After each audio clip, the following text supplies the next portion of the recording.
Hello, this is Catherine, so I know I need to stop talking. Hello, my lovelies, how are we doing? How is everybody? Did you all have a lovely Easter? I know Easter was like last Sunday, right? It feels, the time is weird at the minute. I blame Brexit. I blame Brexit for just about everything. That's the leaving of Europe, not my cat, although I blame her for many things also. But yeah, did everybody have a good Easter? I mean, Easter egg chocolate, it's wonderful, isn't it? It's just, every year I forget how good Easter eggs are, and I try and convince myself that I'm too old and I don't really need an Easter egg, and then I get one, and oh my goodness me, it's wonderful. I mean, it's like some kind of, it must have some kind of addictive substance inside it, because there's no chocolate tastes as good as Easter egg chocolate. It's just a fact. It's just a fact. It was lovely. We had a really nice Easter. It was, yeah, I mean, it was quiet, right? Like everything else has been in the last 12 months because lockdown. But no, we had a nice Easter, and my children, maybe 10 and 13 now, never too old for an Easter egg hunt. To be fair, if somebody offered me at the age of 39 an Easter egg hunt, I'd be like, absolutely, bring it the fuck on. So we did our traditional garden Easter egg hunt, and the drill is really simple, and I'm hoping it's not just me who does this. Every year we do the Easter egg hunt, and the children choose the colours of the eggs that they're going to be hidden, and then I take the eggs and I go outside and I hide the eggs, and every fucking year I forget where I've hidden the eggs. I mean, literally every year, to the point that Beth said to me this year, Mum, why didn't you do a map of where you've hidden the eggs? And I was like, no, darling, we don't need a map. Don't be so ridiculous. Of course I won't forget where I've hidden the eggs. Listeners, I forgot where I had hidden the eggs. So it's nice, right? It's kind of like fun for all the family. I imagine this is what it's like when I'm old and my memory goes. It'll be exactly this. So we spent a much longer period of time than one would have imagined was necessary, given one of us knew where the fucking eggs were hidden, looking for the eggs. But yeah, everybody had a joyous time, and loads of chocolate was consumed, and yeah, it was good. It was better last year. Like, Easter caught me by surprise, and obviously it was peak lockdown last year, and I don't know if you remember, everybody went slightly bonkers last year, understandably, because everybody was very stressed and very worried. And I remember seeing great debates online as to whether Easter eggs were classed as an essential shopping item. And I had visions of me going into a supermarket to buy Easter eggs for my children. And I don't know what I thought was going to happen. Was people like going to come and like taser me or hit me over the head with Easter eggs? So I didn't do that. I instead procured some Easter eggs on the internet, I think on eBay, for my children, like the little Cadbury's ones, so like the £1 ones. I won't tell you how much I paid for them. They were not £1. I think that was about the point where I took a long, hard look at myself and said, right, get a grip, woman, get a grip. But yeah, no. So it was a lovely, very chocolate filled Easter, which was really nice.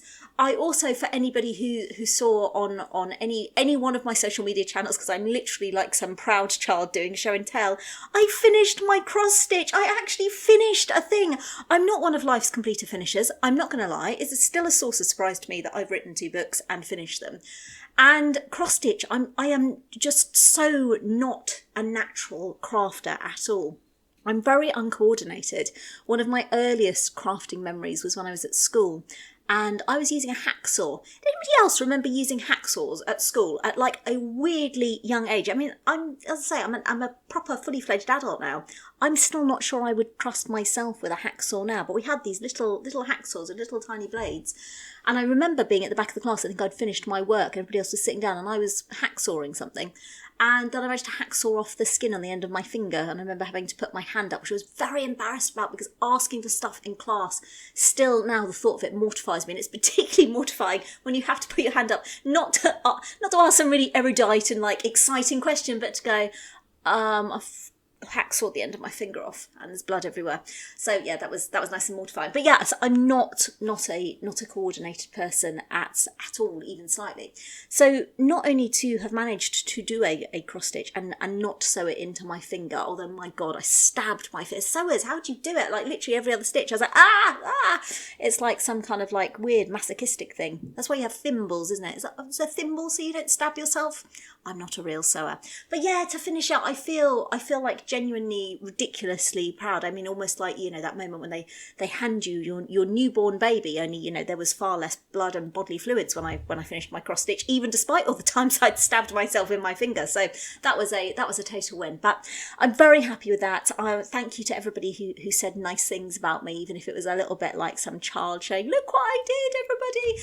But I'm very proud. I've got my next one to do now. Yeah, if I thought the last one was challenging, I thought to myself, I'll work out how long I think this is going to take me to do. It's got 77,000 stitches in it, so I think we can all probably work out it's going to take me quite some time. Maybe we'll be in another pandemic by the time I finish that. That's a nice cheery thought, isn't it? Anyway, so it's a very cheery, very very jolly tapestry. So I'm sure I'll get away with that. It is genuinely. I remember going to see the Bayer tapestry when I was a child, and I know that when you're a child, obviously everything looks particularly massive, but when I pulled this bad boy out of its bag, I was like, fuck, it's massive. It practically is the size of the Bayer tapestry. So we'll see how we get on with that one. But yeah, that was my Easter achievement, along with eating more Easter egg chocolate than one human being should possibly be able to consume. But much like Christmas, there's no rules. Calories don't exist. It's a fact. I don't know who told me it was a fact, but I'm certain that it is one. I'm obviously in my usual Saturday afternoon podcast recording standoff with Ocado. For those of you new to the podcast, Ocado to be fair, Ocado don't time their visit with when I'm recording my podcast. And yet that's how it happens. Ooh, maybe they have cameras in my house. But my podcast recording slot tends to coincide with the slot that I ask Ocado to come in. And I've tried various things. I've tried waiting for Ocado to come and then they come right at the end of the slot. Or I've tried going, right, I'm going to go now. And then they turn up. So we'll see what happens. Either way, haven't folded my bags. This is like my regular crisis. Once I heard that people were supposed to fold their grocery bags, and I just think no matter how tough lockdown has been, and it's been very tough, there's never been a time when I thought, I'm going to fold my grocery bags. It's like, isn't there that lady? Is it Marie Kondo? Have I got that right? I think so, maybe, I don't know. Anyway, I think she's called Marie Kondo, and she encourages you, I believe, to fold your socks. And it will bring joy to your life, apparently. There are many things which bring joy to my life, but I think if I listed them out from 1 to 572, I'm not even sure that folding socks would make it into that list. I mean, maybe I should try it. Maybe I should try folding socks. Maybe untold joy would come into my life. Not convinced, but it's good to try new things, so maybe I'll do that. So yeah, if Ocado do come, sorry Ocado, I haven't folded my bags and I don't have any intentions of doing so anytime soon. Sorry, feel mildly guilty about it. But see, it's the Easter holidays, isn't it? So obviously the children are off. I assume like everybody's children are off. Easter throws me every year. Why does it move? Why does Easter move? It's to do with the moon, apparently, and the tides. What the fuck? That's like when women's periods synchronise. Why? What? How do they sync? And why? And how? And I have so many questions. I'm sure there's like some science behind it, but it's fucking mental. That is fucking mental. And yeah, Easter moving because of the moon and just what? It makes no sense whatsoever to me. But anyway, it is the Easter holidays. I think the last week has been Easter holidays for everybody. I know it changes dependent on which local authority you're in. Anyway, my children have been off and consequently I have been off this week as well. And it's been really heartwarming and reassuring to see that, despite the upheaval of going back to school and getting back into the swing of things and everything, literally the fucking moment they came out of school at 3:00 on the afternoon of Maundy Thursday, they reverted back to lockdown type. They were immediately stripped off into a pair of pants, one sock, sat there grunting, half head in the fridge, half head attached to 300 screen devices. Completely feral, living the best lives. And I obviously did it's Easter holidays. Mummy's got the week off. What do you want to do together? And they both looked at me appalled, like I was going to some way infringe on their happy times of sitting unwashed, wearing their clothes, staring at their screens. So yeah, they're quite happy. I'm sure there'll probably be some holiday homework, won't there? I should probably go and find out what hells of holiday homework away, so we don't have that joyous last night of holiday scene which every parent surely has experienced when your child suddenly comes downstairs and announces that you have to make the Taj Mahal out of organic vegetables by 9:00 the next morning. We haven't quite had that, but I did have Beth hysterical at me at it was about 3 minutes before we had to leave the house one morning last week because she remembered just there and then she hadn't done her homework, and I was like, where, I was always going to the school. When will you set this home? This is outrageous, these unreasonable timescales. And she's like, yeah, 2 weeks ago. Not ideal, is it? Prince Philip's dead, isn't he? In case you didn't know, although I suspect you probably did, because the news has gone fucking hysterical. I mean, my goodness, if we thought it was wall-to-wall Brexit coverage, superseded by COVID, superseded by Prince Philip, and I think this is because I was chatting to Mr. I Know I Need to Stop Talking this morning. I think it's because, obviously, when you have these big public figures like this, they clearly know that at some point they will die. So they obviously produce these great big pullouts and documentaries and summaries of their lives. And I have visions of, like, at every media outlet ever, writers who've written something like 30 years ago going, this is my moment in the spotlight, pick me. And they pick all of them, and therefore it's fucking news everywhere. And so, yeah, it's been a little bit wall-to-wall Prince Philip coverage. I didn't know the man, so I can't particularly pass comment. I do feel terribly sad for the Queen, and I think, people have very strong views on the royal family, and that's fine, that's their prerogative, but I do think whenever I've seen any vitriol over social media about his death, I just think, for fuck's sake, I mean, you may have thought the man was, you may have thought whatever you thought about the man, but the fact is, he was married to the Queen for 73 years, I imagine, therefore, that she quite liked him, and that she's probably a bit sad. So let's just be nice, because that's a sad thing. So yeah, I hope she's all right. I hope she's got her mates around, obviously in a safe COVID-safe environment, socially distanced in the garden with some dubonnets and gins and some big warm blankets and maybe some smoked salmon sandwiches. That's probably what you'd want, wouldn't you? That's what I'd want in my time of crisis, I think. But yeah, I hope she's all right, the Queen. Hope she's okay. My dad slightly sardonically texted me to go, I don't know if you've heard, Prince Philip's dead. It's not like there's been anything on the news or anything. Oh, how we laughed. Which did remind me of a brilliant moment which we all enjoy a lot. So back when I was in my late-ish teens, I think, and my parents were still together, we were all at home, and me and my sister were sitting in the front room watching TV. It's one of those moments you really vividly remember. And at that time, my nana, that's my dad's mum, who lived quite a way away from us, she had a lovely neighbour who we called Auntie Phil, and Auntie Phil had lived next door to my nana for as long as long as I'd been alive. Lovely, lovely lady, incredibly kind, very, very sweet. So we'd always go and see her.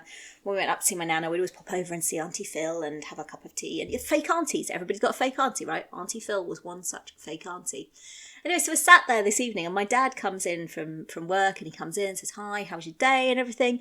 And then we obviously got chatting, and my sister said to him, she said, what are you doing tomorrow? And he said, I'm going to Auntie Phil's funeral. And Helen, my sister, said, why, is she dead? Yeah, she was dead, and that was how Helen found out that Auntie Phil was dead, because somehow my dad had failed to tell her in the traditional manner, which is, it's terribly sad news, Auntie Phil is dead. And instead it was announced to her by, I'm off to Auntie Phil's funeral. Why? Is she dead? So yeah, standing joke in our household now. How not to break the news of death, announcing that you're going to somebody's funeral. My sister Helen had some great views on death when she was a child. She once confessed to us that, you get those really big lorries that go down the motorway, really like big trailer lorries. Helen once confessed, this is brilliant. I've told the kids this, they think she's a bit of an idol for this. She once confessed that she thought those lorries going along the motorway were full of hat boxes, about hat box size, like loads and loads of those boxes stacked up. And when my dad asked her why, she said that her assumption was that when people died, their bodies shot up into their heads. And then the heads went into the hat boxes, went into the lorries and got taken away. I mean, it's perfectly logical, isn't it? It makes perfect sense. Well, I suppose it makes as much sense. I was sharing on social media this morning. Jamie and I had gone out walking yesterday, and we went past a hole in the wall cash point. As an aside, on holes in the wall, did anybody else, when you were younger, one of the biggest treats imaginable was going to the cash point hole in the wall with my dad, and I know what you think I'm going to say, which is, you'd get some money out the hole in the wall and he'd give it to you, and what a treat. No money exchanged hands. My biggest treat imaginable, probably bigger than if he had given me some money, getting to press the buttons. I know, right? Getting to press the little button that said cash and balance displayed. Oh yes, that was living the dream. That was almost as good as going to the doorbell aisle in B&Q. Memories. Where was I going? Anyway, Jamie and I were walking past a hole in the wall, And I confessed to him that when I was younger, I had used to think that there was somebody sitting behind the cash point who would, when you put in the number, would just like hand you the money. I always thought, oh, it's a bit of a shit job, isn't it? It's really quite dark in there. Jamie then confessed, proving that stupid runs in the family. Jamie then confessed that he had used to think that behind the hole in the wall there was a series of pipes that went directly to the Bank of England. And when you pressed in, I want 40 quid, someone or some machine at the Bank of England would like shit, 220s into the tube, and it would shoot down the pipe and get there in time for you to get your money. And he said that's why sometimes when you go to the hole in the wall, sometimes it takes a little while for the money to come out. It's because it's coming all the way from the Bank of England, which I suppose if it was, then that would take quite a while, wouldn't it? Yeah, no, not always the not always the brightest tools in our house. But yeah, my sister's views on death were great. She also once saw a black speck up in the sky, and our cat Guinness had tragically recently died. He got into a fight with a rabbit and lost. I mean, I think they both lost in the sense that they were both run over by a car. So maybe you could say it was a score draw in that respect. But yeah, he died, and so she saw the black speck in the sky and said very matter of factly, "Oh look, it's Guinness." Not so much, but good imagination. Actually, my favourite, as we're on to death stories, my favourite death story. Can you have a favourite death story? I have a favourite death story. It's a pet-related death story. I'm going to keep the person whose story this is anonymous for reasons which will become apparent. But an unnamed person that I know, their child had a much-loved family pet. And there was a cat, and the cat died when this person's child, who was by then an adult, was away at university, and it was all terribly sad. And this person knew that the child would be very, very, very sad and very distressed and would want to say goodbye to the cats. I don't know why I'm laughing. It's very sad. I've lost cats. It's very sad. They are part of the family, but this is a fucking cracking story. They knew that they would want to say goodbye to the cats. So they decided upon a creative way, because obviously when something dies, clearly certain things start to happen, which would make you rather less keen to then say goodbye to that much loved family pet. So they decided that the sensible thing to do was going to be to wrap the cat up in carrier bags. Oh, there we go. Maybe there's a use for my Ocado bags. Should this happen in our household, there we go. It's like I've been saving them. They decided they were going to wrap the cat up in carrier bags and put the cat in the freezer, so the cat would be perfectly preserved for when this person came back and wanted to say goodbye to their cat. I mean, I have so many questions about that story. I mean, was this the same freezer as where like the chips were kept? Was it next to the chips? Was there a separate freezer for the freezing of dead family pets? Did they defrost the cat when the person came back to say goodbye? Did they, fluff up its fur and put it in the microwave? Oh my God, this has got so dark so quickly. I don't know. I mean, it's ingenious in many ways, because obviously it would perfectly preserve the cat. So, if anybody ever offers you anything from their freezer, I'd just think twice and check what else might be in there first. Oh dear. Good times, good memories. Right, away from death then. So, we've all done stuff that feels a bit normal this week, right? That's been really exciting. I took a trip up the road, well, it's a very long road, but up a very long road, to go and see my parents, who I haven't seen since last October. And I'm always really cautious of telling stories like this, because I'm conscious that while 6 months feels a really long time, I also know that probably if you've got family or loved ones not in this country, you have probably been waiting much, much longer than that. So please don't think that I tell this story with any lack of appreciation for the fact that lots of people have still not been able to do this. But I always said I'll share all, the good, the bad, and the ugly with you. And this was a really good trip, and I felt incredibly lucky to do it. So it's about a 4-hour round trip to where my parents live. They live separately. They've been divorced for a few years now. So I drove up on Tuesday, a child-free trip. Mr. I know I need to stop talking, look after the children. Child-free in the car. That's a treat, isn't it? There's nobody bitching and moaning about your music or asking you existential questions about life, the universe, and everything. So it was a glorious, glorious sunny day, and I drove up and I went to see my mum first. I went into her garden. Does anybody else, I feel really unreasonable saying this, does anybody else get really unreasonably offended when things change in their childhood home? I think I revert to type. So my mum still lives in the house that I grew up in, and I went to see her, went into her garden. She's a keen gardener. Her garden is absolutely beautiful. she's changed one of the flower beds. She's put a path through the middle of the flower bed. I know, right? Outrageous. It looks fantastic. It's really sensible. It was a huge, huge flower bed. She wouldn't probably be able to garden it, but I'm sitting there thinking, wasn't like that when I was here. Times moved on. And yeah, I vividly remember when I'd left, after I first left home, and my sister came back to live with my mum for a little bit. And then I came back for, must have been a holiday from drama school. They'd moved the mugs. We'd always kept the mugs in the cupboard by the door. And they've moved the mugs over to the cupboard next to the kettle. A sensible choice, one might think. But I was like, well, why have you done this? Well, they're nearer to the kettle. But the mugs live over here. But the kettle's over here. But that's not where the mugs live. You've put the mugs in a different cupboard. Yeah, I know. Maybe it's just me. When things were back to normal, I mean, I literally could go back to my mum's house. I'd like revert to type and be complaining about the music that she had on the radio. I'm such a stroppy teenager, honestly. But yeah, so it had a lovely time with my mum. It's just the little things I was able to, again, I put this on the blog, I'd made a cake, a simnel cake. For Easter, and I was able to take up, I'd shown her a picture and she's like, oh, it looks lovely. I was like, oh my God, I can actually take you a piece of this cake. And I chopped it up and wrapped it in foil and took it to her, and we had some sitting in our garden with a cup of tea, and it was just like shit like that. It's the little things. It really is. It's just the little things. And then I went to see my dad afterwards, and we went for a walk. And again, I've told this story in the blog, so apologies if I'm repeating myself. We were due to meet up just before Christmas, me and my dad, and exchange presents sort of in an outdoor location midway between us. And we were meant to meet up on the Sunday, and on the Saturday evening about 6 o'clock, Boris said, nope, we were all under lockdown in tier 4 with immediate effect. So that didn't happen, and that was fine. We sent presents.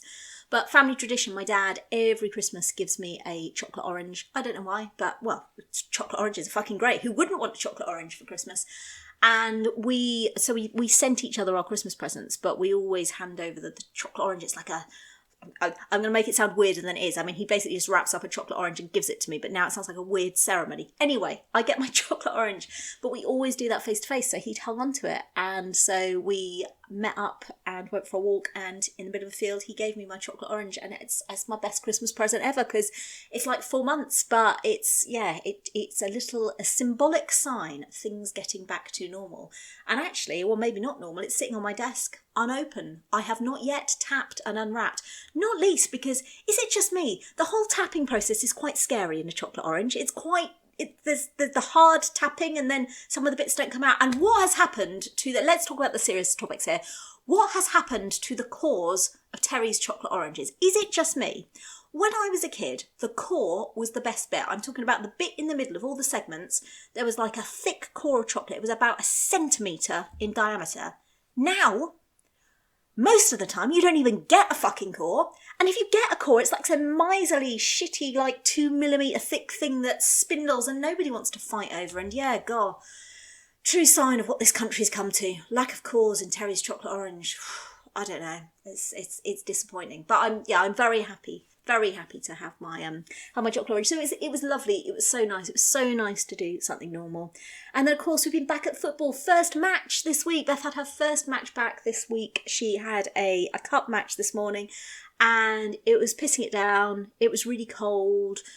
They played really well, but they lost, and none of that mattered even slightly. It was just so fucking joyous to see them back on a football pitch, and just their faces. They just... Oh, honestly, I mean, I think our kids have been amazing, and I think our kids have been so unbelievably resilient, but to see the joy when they're back doing the things that you love, it makes you realise how much we've all missed. And like I say, it's not necessarily the big stuff. It's the really, really, really little things, running around on a football pitch with your mates and losing and not even caring because you're so happy just to be playing. Oh, the joy. I managed not to be the hysterical parent on the sideline. I kept it together because I knew that I'd get, probably asked to leave by Beth, not by the referee, by Beth. So, but that was lovely. And then Jamie and I went out walking this week, and hole in the wall incident. Jamie's a joy to walk with, provided you can cope with... I feel like there's probably a line for the Open University to do something like this, which is basically Jamie or another fanatic on a particular topic go walking with you. We did 9.5 miles on Friday, and I think probably for 9.25 of those miles, Jamie talked to me incessantly about the Sidemen. The Sidemen for the Uninitiated are a YouTube group that make videos, of course, because it's YouTube, that's what you do. It's a stupid thing to say. Anyway, they make videos, they're quite funny. And he talked non-stop. I know more about the Sidemen now than I think the Sidemen probably know about themselves. I literally know facts that I never wanted to hear about. I don't even care about, but all of them, because Jamie, as I say, he'll walk miles, but it's like this ongoing essay. So maybe that's where TED Talks could like develop to. People like Jamie could just walk with you and just talk at you for the entire period of time. But he didn't puke in the middle of the town centre this time, so I'm taking the small wins. And as I say, if you're the Sidemen and you're listening, I know all kinds of things about you now. Like I say, stuff that I never felt that I needed to know. I won't be able to remember any of the important shit in life that I actually need to know. But tell me what happened in the last Sidemen episode, and I'm there. I'm an expert. So yeah, it's been just a little bit of normality. I think is there like more stuff happens this week? Is it the 12th of April? We can do more stuff. I've lost track, to be honest. I've lost track of what I'm allowed to do and not allowed to do. I'm getting my hair done at some point, so I'm going to get my hair extensions back in, which is probably a good thing, primarily for the fact that I've got all my... So for the uninitiated, I've got a large number of hair extensions. I think probably about 150 that I usually have in. Obviously, lockdown, hair salons have been closed. You can't keep them in indefinitely because you have to have maintenance done, so we had to take them out. That was a joyous moment in our marriage for Mr. I Know I Need to Stop Talking. It'll be easy, darling, it won't take you long. 3 hours later. But yeah, they've all come out, and then obviously you have to look after the hair so it can go back in. So I've got a little vanity cupboard, and they're all hanging up from individual hooks inside this vanity cupboard. It's the most sinister looking thing ever. Mr. I Know I Need to Stop Talking keeps coming and going, you look like you've scalped somebody. I do look a little bit like I've scalped somebody. My cleaner's probably like, what the fuck is this family doing? So yeah, I'm going to get those put back in at some point. But yes, I don't know what else happens on the 12th of April. Can we go to... I don't know, there's probably like some weird rule, isn't there, that it'll be a classic Boris rule. It'll be you can meet someone in the park, but not in the park, but only if they're wearing a hat, but not a blue hat. And you can turn around 3 times in the vicinity of each other while eating a picnic, but only if that picnic does not contain any kind of processed meat product, unless it's a Tuesday in June or November. It'll probably be something like that, won't it? So I don't really know what we're allowed to do. I think it's a funny time for people. I think my observation from chatting to people and seeing how people are feeling is, I think lots of people are not quite sure about how to feel at the minute, or also I think perhaps almost don't feel able to feel anything, because we've been through such fucking emotional highs and lows, haven't we, over the last 12 and a bit months? And there's lots of positives out there at the minute, but it feels a bit scary, I think, to get too excited about any of them, because we've seen how quickly things can change. That's not me trying to be negative at all. I think a lot of people, there's almost a weird anticlimactic feeling at the moment, and I am genuinely worried. I might write something on this, because I am genuinely worried about people sitting on emotion that they don't feel able or don't have an outlet to express into, and what does that do, and what does that mean, and how do we get people to that outlet? So I think, as I've said on here always, there's no wrong, right or indifferent way to feel at the minute. I think the important thing is to talk about how we're feeling, and be really cool with the fact that for every person who feels really happy like me because they've been able to go and see my mum's new flower bed, that there will be lots of people who haven't been able to see people they love, or have seen people they love and it hasn't been what they thought it would be. I think we need to talk about that as well, because again, 12 and a bit months is a long time. Relationships change. Relationships over Zoom are fucking hard, particularly if you're someone who perpetually mutes yourself and your entire family is screaming, "You're on mute!" again. So yeah, it is hard. And even though, as I say, things are lifting, I don't think it necessarily means that we all necessarily need to be out there partying in whatever sized groups and locations we're allowed to be in. I think if you're feeling a bit weird and a little bit numb at the minute, that's normal too. But yeah, I might try and write something on that at some point. I think there's lots of people feeling a bit strange, but I think that's okay. And the main thing you need to know, both my toenails, my big toenails, they're both growing back. So that's good news. You see, that's not in the lockdown lifting rules, is it? But they're growing back nonetheless. They'll probably fall off again, but I'm enjoying for the time being having, both toenails growing back intact until I manage to fall over and rip them off again. But it'll be okay, because I'll probably have Jamie in my ear telling me all about the Sidemen. So, I can be very grateful for that. I hope everybody has a good week. I hope everybody's looking after themselves. I hope wherever you are that you're doing something lovely for you today, even if it's the really, really little things. Go and have a really satisfying poo, something like that. Things that bring smiles to your faces, I think, are good things to do. Look after yourselves, have lovely weeks, and I will see you all next week. Take care, my loves. Bye-bye.